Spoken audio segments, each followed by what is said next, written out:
রাজু একটু কাটছেন নি কি আইছে এখানে একটু করতে করতে এই পর্যন্ত আইছে কি তুমি কি কাজ করছো তুই কি কাজ করছো তুমি তো এই ঘুরতাছো বিটাছো এই যে কন্ট্রাক্টর আইতাছে দিব কন্ট্রাক্টর আইতাছে আমার একটু কাটিয়া শেষ আমি আর কাটবো না এই যে আমি এমনি কাটি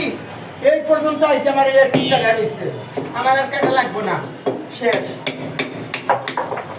এমন কাইতে লাই নাই তুমি কত ঘুরাইতেছো আমি মেশিন দিয়া